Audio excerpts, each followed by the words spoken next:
Black Widow.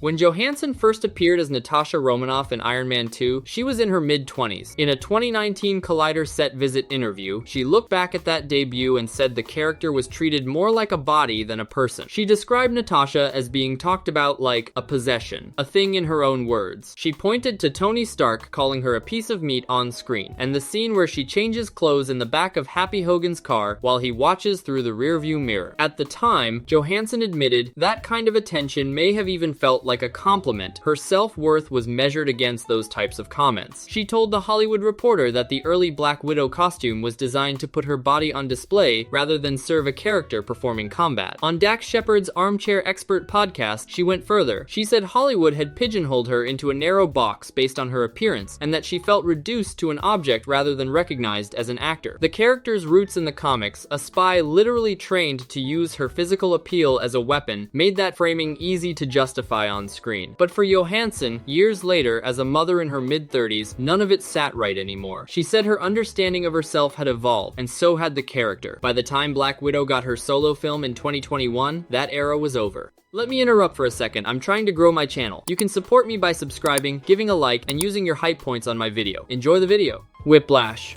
Before a single frame of Iron Man 2 was shot, Rourke flew to Russia. He visited real prisons. He spent 3 months working on a Russian accent. He personally designed Ivan Vanko's gold teeth, his tattoos, and the pet cockatoo that became the character's odd signature. He collaborated with director Jon Favreau and screenwriter Justin Theroux to build a villain with genuine tragic depth, a man driven not by evil but by grief and a sense of inherited injustice. Then the movie came out. In the editing room, Marvel had stripped nearly everything away. The backstory scenes were gone, the nuance was gone. What remained was a generic antagonist who liked birds. In an interview with Crave Online, Rourke said he had explained to Favreau that he wanted to bring layers and colors to the character, not just play a murderous Russian stereotype. He added that if Marvel wanted to produce mindless comic book films, he wanted no part of it. He said he didn't spend 3 months on an accent and travel to Russia just to end up on the cutting room floor. Thor. In a 2024 profile interview, he spoke about Thor with a level of honesty he had never shown before. He talked about the early Avengers films first. He said he often felt like a security guard for the team. He would read everyone else's lines and think they all had cooler material. His job description felt limited to wearing the wig, having the muscles, and standing in the right lighting. Then came Thor Ragnarok, which finally gave the character a comedic identity. The problem was that Love and Thunder pushed that comedy too far. Hemsworth admitted he got swept up in the improvisation and the silliness. He said he became a parody of himself and failed to stick the landing. In an earlier interview, he mentioned that even his children's friends told him the film had too much humor. Hemsworth now believes he owes the audience another Thor film, but only if the next version takes a drastically different approach in tone and everything else. Heimdall. The year was 2013. Elba had just spent 8 months in South Africa playing Nelson Mandela in Mandela Long Walk to Freedom. He was deeply immersed in the role and emotionally invested in a way that happens rarely in an actor's career. Then, he flew back to England. The day he landed, his agent informed him he was contractually required to report for reshoots on Thor: The Dark World. There was no break, no transition period. He walked onto a green screen stage, was strapped into a harness, had a wig glued to his head, put in contact lenses, and was told he was falling from a spaceship. In a 2014 interview, Elba described the experience as torture. He said that 24 hours earlier he had been Mandela, and now he was hanging in a stupid harness with a sword and a wig. He said it ripped his heart out. He later clarified he didn't resent Marvel itself, just the emotional whiplash between two completely different worlds. Deadpool. In 2009, Reynolds appeared as Wade Wilson in X-Men Origins Wolverine. He was excited about the role. Deadpool was a character tailor-made for his sensibility, fast-talking, self-aware, relentlessly funny, but the script had other plans. Partway through the film, Wade Wilson is subjected to an experiment that turns him into a mutant weapon called Weapon 11. His mouth is literally sewn shut. The character known in Marvel Comics as the Merc with a Mouth was rendered mute. Reynolds objected during production. He told the filmmakers this was the wrong version of Deadpool. His concerns were dismissed. According to Reynolds, he was even threatened with being replaced entirely. The mouthless version of the character in the final act was ultimately performed by another actor, Scott Adkins. Reynolds carried that frustration for years. When his own Deadpool film finally launched in 2016, faithful to the comics, it grossed over $700 million. And in the Deadpool 2 post-credits scene, Reynolds' Deadpool travels back in time and shoots the Origins version of himself dead. Hawkeye. The first Avengers film was supposed to be Renner's grand entrance into the MCU. He had been briefly introduced in Thor, and the plan was to fully develop Hawkeye in the team-up movie. That didn't happen. In the film's opening minutes, Loki uses the Mind Stone to brainwash Clint Barton, turning him into a mindless servant for most of the runtime. In a 2012 interview, Renner said he had just started to figure out who Hawkeye was when the character was suddenly turned into a zombie. He said that 90% of the movie, he wasn't playing the person he signed on to play. On set, his frustration manifested physically. In a later Q&A session, he revealed he started faking heart attacks during every scene. He would be walking alongside Scarlett Johansson, clutch his chest, and collapse. When the crew asked what he was doing, he told them he was giving them an easy option to write him out of the movie. Marvel took note. In Age of Ultron, Hawkeye's family and backstory were significantly expanded. Gore the God Butcher.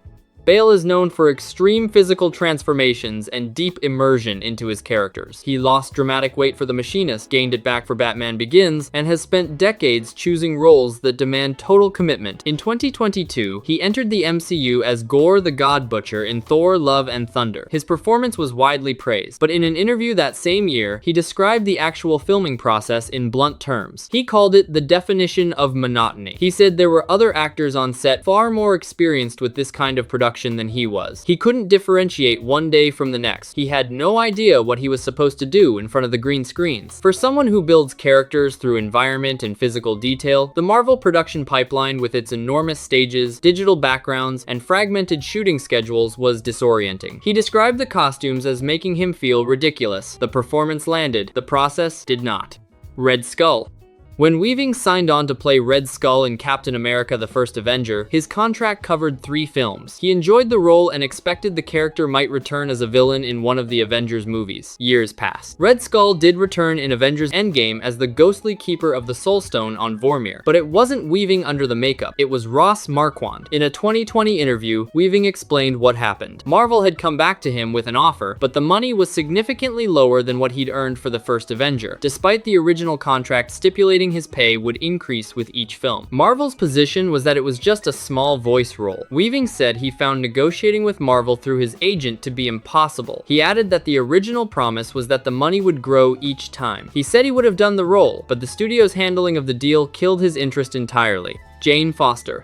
Portman was initially drawn to the Thor franchise in part because of director Kenneth Branagh's involvement with the first film. When Thor: The Dark World entered development, she advocated for Patty Jenkins, who would later direct Wonder Woman, to take the director's chair. Jenkins was hired, and Portman was energized about returning. Then Marvel removed Jenkins from the project over creative differences. Portman wanted to walk away in protest. Her contract made that impossible. According to multiple reports at the time, Portman's frustration ran so deep that she refused to participate in reshoots. Marvel needed additional footage of Jane Foster, so Chris Hemsworth's real-life wife, Elsa Pataky, stood in for Portman in certain shots filmed from behind. In a 2016 interview, Portman said plainly that as far as she knew, she was done with Marvel. It took years and a completely reimagined role, Jane Foster as the mighty Thor, to bring her back for Love and Thunder. Malakth. The former Doctor Who star was cast as Malakth the Accursed, the primary villain of Thor: The Dark World. In a 2018 interview, Eccleston compared the experience to having a gun in your mouth. The makeup process was the core of his misery. Transforming into the leader of the Dark Elves required 6 to 7 hours in the makeup chair every single day before any actual filming could begin. In a separate interview, he said that Marvel had been dishonest about the extent of the makeup when he signed on. Nobody told him it would consume an entire working day before cameras even rolled. On top of that, much of Malakith's backstory, the scenes that would have given the character emotional weight and motivation, was cut from the final film. Eccleston admitted he took the role primarily for the paycheck. He appeared on a talk show and called it not his finest moment. Thor: The Dark World remains one of the MCU's weakest entries, and its villain is frequently cited as a major reason. Hulk.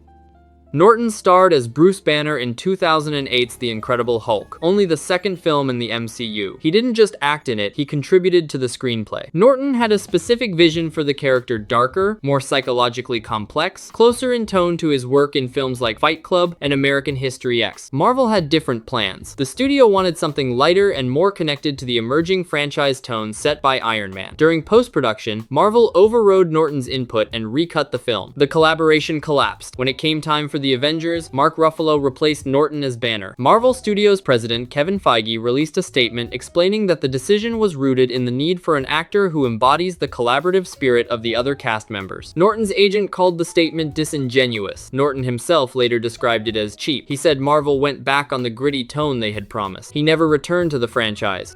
Mystique. Playing Mystique in the X-Men franchise required a full body transformation literally. The blue skin that defines the shape-shifting mutant wasn't a bodysuit, it was paint, applied directly to Lawrence's skin. The process took approximately 8 hours per session. During those hours, she couldn't sit down normally, couldn't eat properly, and couldn't use the bathroom. She described in multiple interviews having to urinate standing up using a funnel because the makeup made it impossible to do otherwise. Lawrence was contracted for 3 X-Men films. She fulfilled that obligation, but she also agreed to appear a 4th time in Dark Phoenix, reportedly so that Mystique's story wouldn't be left unresolved. The compromise was visible on screen. In her later X-Men appearances, Mystique spends the majority of her scenes in human form blonde Jennifer Lawrence, rather than blue Mystique. It was a practical solution to a physical ordeal that had become unsustainable for the actress across multiple productions. Odin.